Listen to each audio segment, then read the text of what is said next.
Welcome back. Public confidence in the U.S. military is declining and has fallen to its lowest level in more years, according to the new Gallup poll. Yeah, quite concerning here. 60% expressing a great deal or quite a lot of faith in our military. But that's the bleakest reading since 60% said the same in 1997.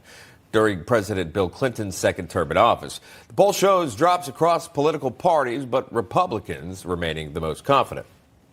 With us now, John Byrnes is a veteran and deputy director of Concerned Veterans for America. Mike Sorelli is a veteran and Navy SEAL officer. Gentlemen, welcome and thanks so much for coming on. John Byrnes, I wanted to start with you. Part of the reasoning given in this Gallup poll was the lack of confidence following the disastrous withdrawal from Afghanistan. How much do you think that played into this latest polling and this low confidence in our U.S. military?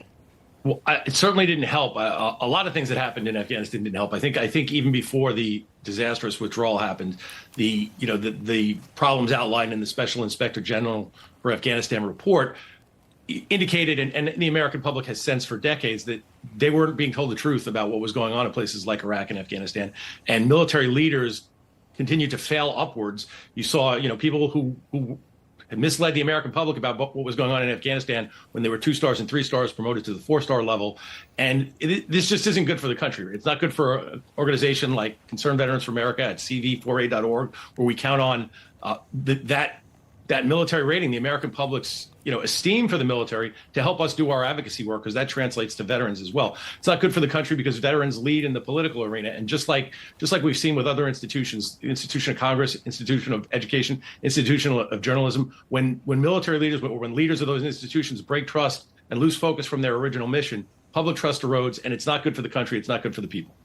Mike, I want to ask you about that, too, for your service to the military, which we thank you for, both of you. But, Mike, seeing this, and again, the confidence in military, based on your experience serving, seeing what's happening today, how do you read this situation? Is it different from when you served?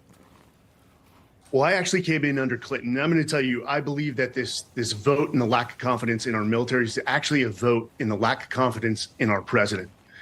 Leadership sets the tone, and we can all agree that the shortcomings of this president, the commander-in-chief, and this administration is sort of being transferred onto the military. And I assure you, if you look at Afghanistan, even though it was a failed strategy, the U.S. military went in there, they maintained order despite losing 13 soldiers and evacuated over 80,000 people. No other military can do that. Now, we have our share of problems, but I assure you this, we've served at the pleasure of 46 presidents. We will continue to do so. Each president either lowers the morale or heightens the morale. This one is just, it's plummeting. Well, to your point, we've seen recruitment numbers struggle in several branches of the U.S. military. John, what are you watching for in ways to maybe up those numbers? Is there something that could be done to reach out to young men and women who are ready and willing and able to serve the country? Well, I think there are many things that can be done. I think the military, and Mike has a point about leadership, it does come from the top, but leadership has been failing at the top for more than just this administration. This administration has probably just made things worse. When the leadership fails to focus on its core mission, which should be strategic defense of the country, and when it fails to, top leadership, Pentagon leadership, fails to honor the principle of transparency where it's appropriate in the Department of Defense, the American people lose confidence.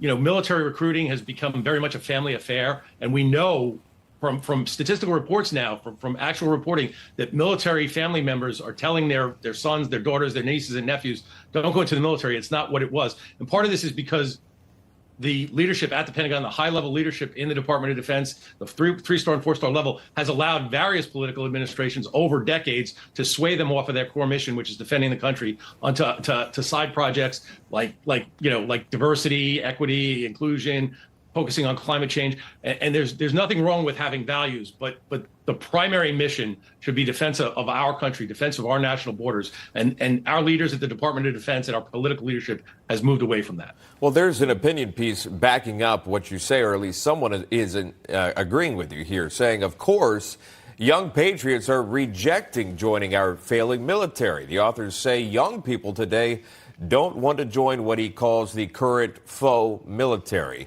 He says young conservatives are not willing to risk their lives for this president and all the, quote, shenanigans going on. So final thoughts, Mike, to you on that one. Shenanigans are always present in the U.S. military. They're present in any organization. What I would say with this is when you serve at the ground level, surrounded by your brothers and sisters in arms, there is no greater honor and privilege. And I think John would agree, we are the men we are today because of the U.S. military. It is still the greatest leadership incubator in the world. I would encourage young men and women to join. The benefits are great. Free education after you get out. The pride of serving your country. It definitely goes a long way. Yeah, all enticing reasons why you would answer the phone call.